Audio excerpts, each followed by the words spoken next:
अस्सलामुअलैकुम वरहमतुल्लाहि वबरकातुहू। वालदैन के अकलौते बेटे और दो बहनों के अकलौते पढ़े लिखे भाई जुनैद का अपने महल्ले के एक नौजवान से झगड़ा हो गया। हाथापाई हुई और कुछ गालियों का तबादला भी हुआ। जुनैद घर आया और अपने कमरे में बैठ गया।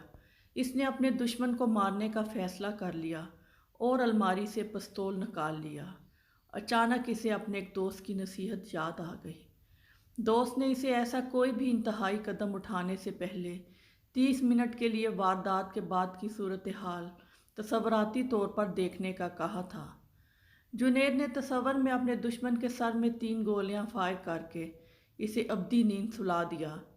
1 घंटे बाद वो गिरफ्तार हो गया। गिरफ्तारी के वक्त इसके वालिदैन और 2 बहनें फूट फूट कर रो रही थी। इसकी माँ बेहोश हो गई। मुकदमा शुरू हुआ तो घर खाली होना शुरू हो गया। एक के बाद एक चीज़ बिकती गई। बहनों के पास तालीम जारी रखना नामुमकिन हो गया और इनके डॉक्टर बनने के ख्वाब मुकदमे की फ़ाइल में खर्च हो गए। बहनों के रिश्ते आना बंद हो गए और इनके सरों में चांदी उतरने लगी। जेल की सलाखों के पीछे हर हफ्ते वालिदैन और बहनें मुलाकात के लिए जाते। बहनों का एक ही सवाल होता कि भैया अब हमारा क्या होगा, हम अपने भाई के बिस्तर पर किसे सुलाएंगी, हम भाई के नाज कैसे उठाएंगी। भाई के पास कोई जवाब नहीं होता। फैसले का दिन आया और जुनैद को सज़ाए मौत हो गई। सज़ाए मौत की तारीख मुकर्रर हो गई। 25 मिनट गुजर चुके थे और जुनैद के जिस्म पर लर्ज़ा तारी हो चुका था। जेल में वो अपनी मौत के कदम गिन रहा था और घर में वालिदैन और बहनें अपने कर्ब और अज़ियत की जहन्नुम में झुलस रहे थे।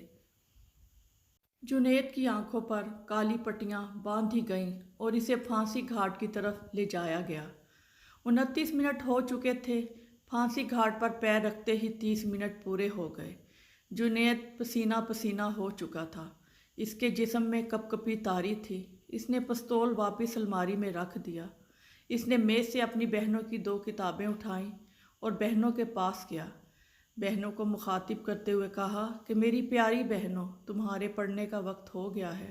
खूब दिल लगा कर पढ़ो क्योंकि तुम्हें डॉक्टर बनना है। चंद माह बाद जुनैद एक बैंक में अच्छी पोस्ट पर मुलाजिम हो गया। जुनैद की दोनों बहनें डॉक्टर बन गईं। वो एक कामयाब और भरपूर ज़िंदगी गुजार रहे हैं। इन 30 मिनट की तसव्वुराती वारदात और 30 मिनट के मुकदमे की कार्रवाई ने एक पूरे घर को उजड़ने से बचा लिया। आप अपनी ज़िंदगी में 30 मिनट अपने लिए ज़रूर बचा के रखिएगा। ये 30 मिनट की तसव्वुराती अज़ियत आपको ज़िंदगी भर की अज़ियत से बचाएगी। वीडियो पसंद आए तो आपसे रिक्वेस्ट है वीडियो को लाइक कीजिएगा और बहुत सी अच्छी अच्छी वीडियो देखने के लिए चैनल को सब्सक्राइब भी ज़रूर कीजिएगा। बहुत शुक्रिया। अल्लाह हाफ़िज़।